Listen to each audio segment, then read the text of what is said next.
Hello everyone, welcome back to the channel. For today's video, just very quickly before we do get into this, I'm just going to issue a quick sort of a trigger warning. I will be discussing, not speaking out in depth just yet, but I'm going to be talking about something, and I will be mentioning the names of some of those bastards that we have thankfully driven out of the wrestling scene.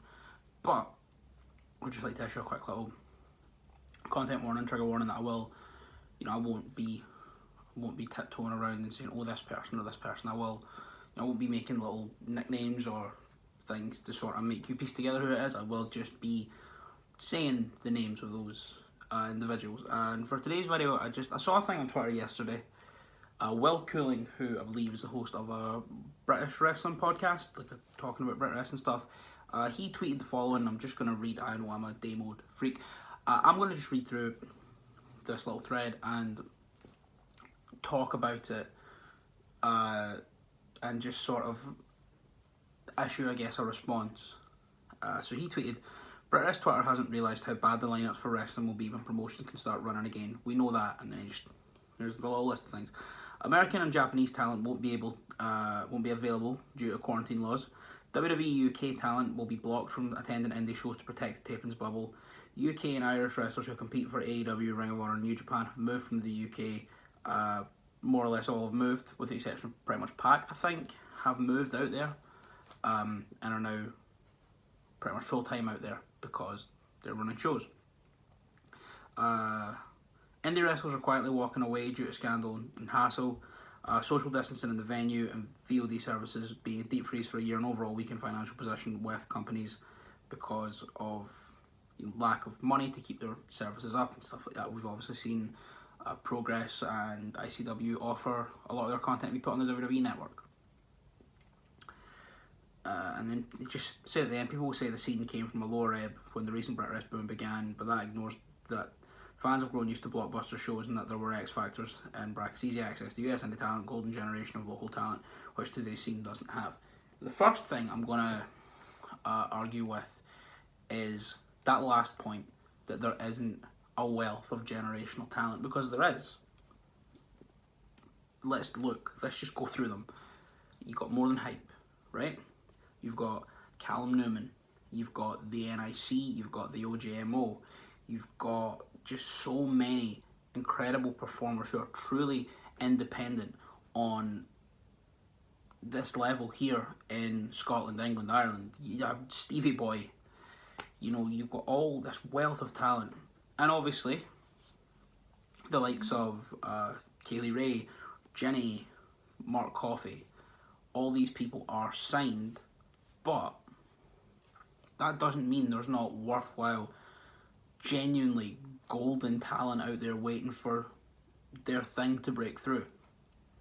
I saw another tweet that sort of added another little wrinkle to this. It was a tweet from Larry Atto, and he pretty much said the biggest worry for BritWres is that no one talks about BritWres story anymore. If you ask someone what their favourite BritWres story is, it's typically Jimmy Havoc's Progress title reign.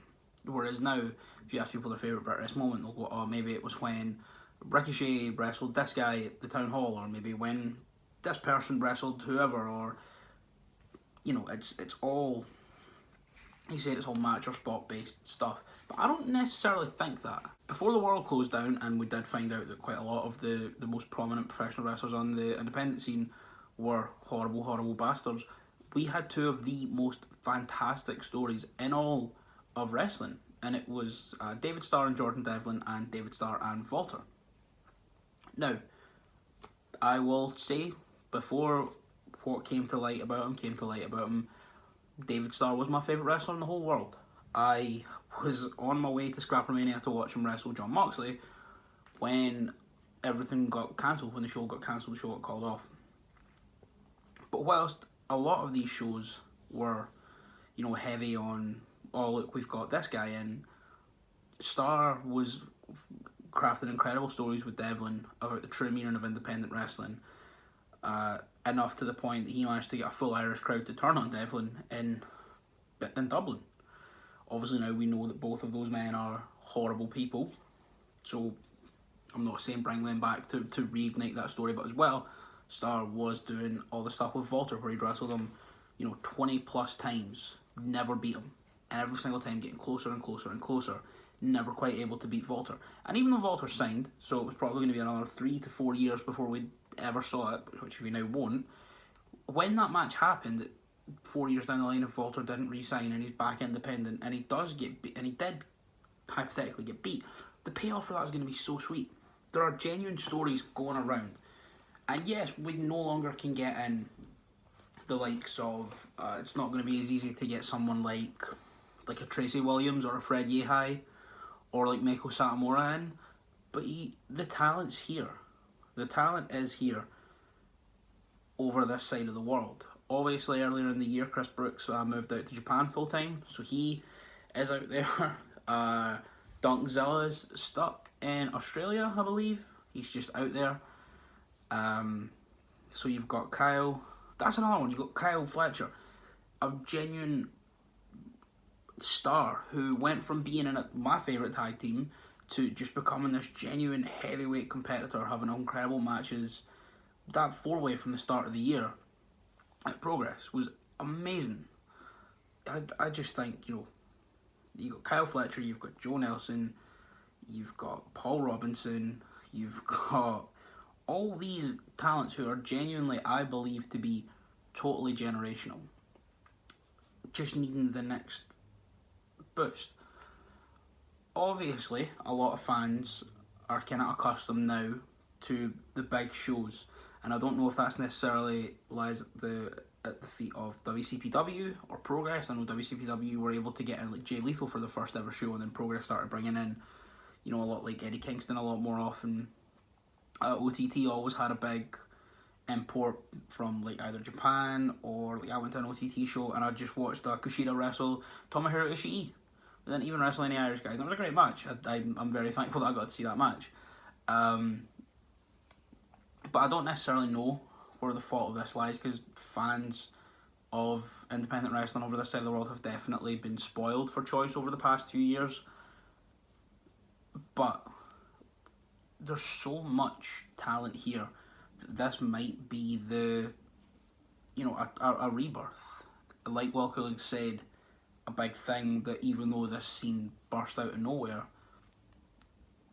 we've come to expect all these people on the shows. We've come to expect an import or a massive megastar, someone like a Will Ospreay or like a Walter, who now won't be accessible due to their commitments to WWE and New Japan. It doesn't matter.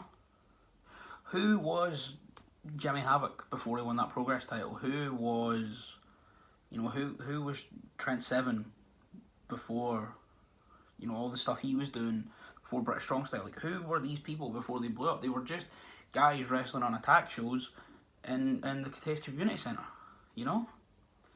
Attack's another place. They've got Aaliyah James. I keep just listing off these incredible indie wrestlers, indie stars, but you do. There's more than enough health in the scene still.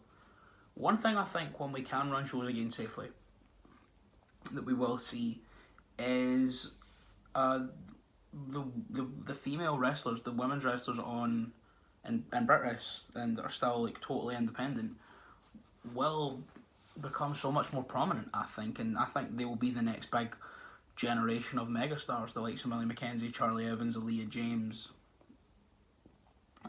It's here for the taking, and I think, whilst I obviously understand why Will Cooling has those views and doesn't really believe the scene will be as healthy as someone like me who's very clearly quite optimistic about it, whilst I understand why he thinks it will come back the way he thinks it will, I don't think he's given the fans enough credit. I just don't think he is. Obviously, wrestling fans are some of the most fickle bastards on the planet, but at the same time,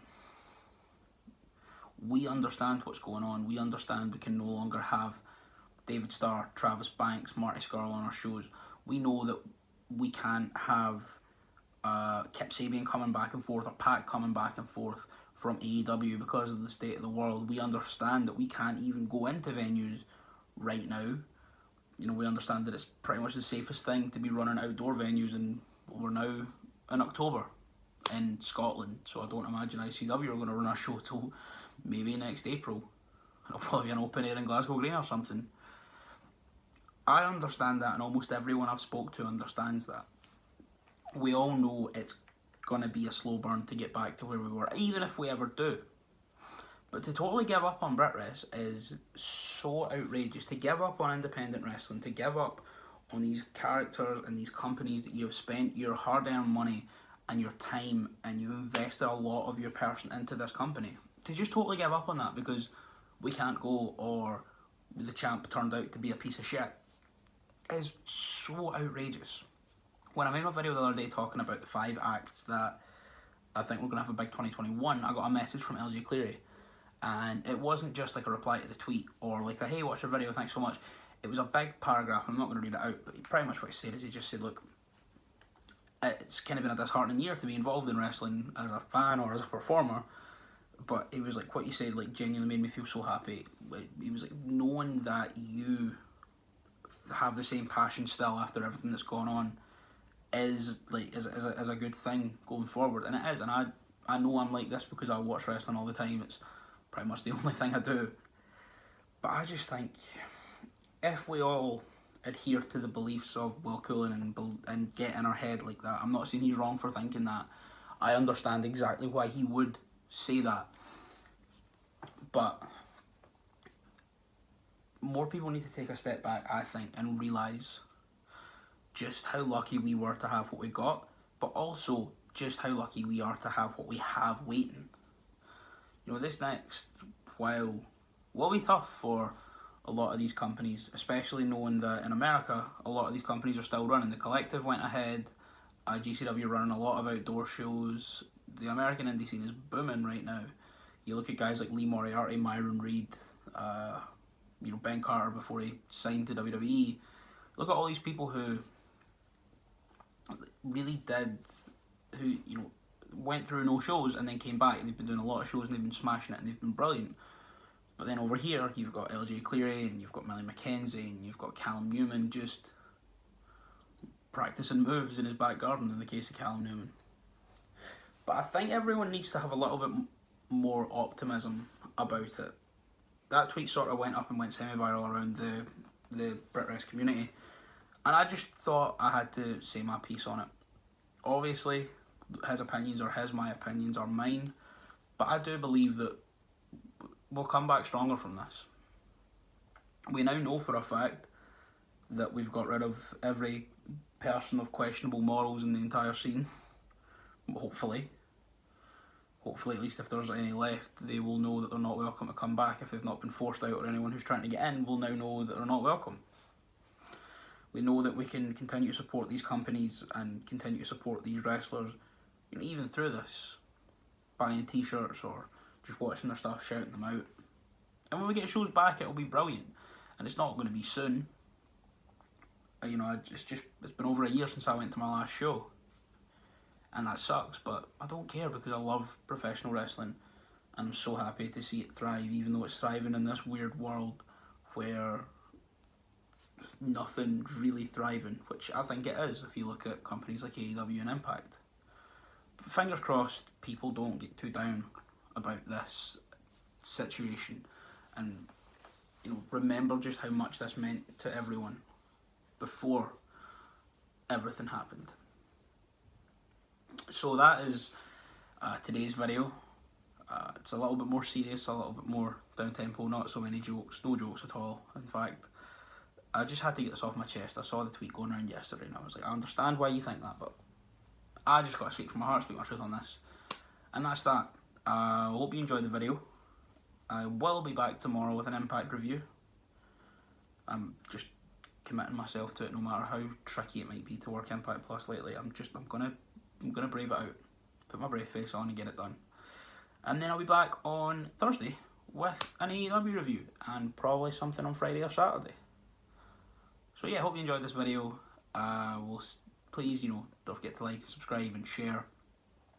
And just remember that wrestling will be back and it'll be better than ever. And until then, I'll see you next time.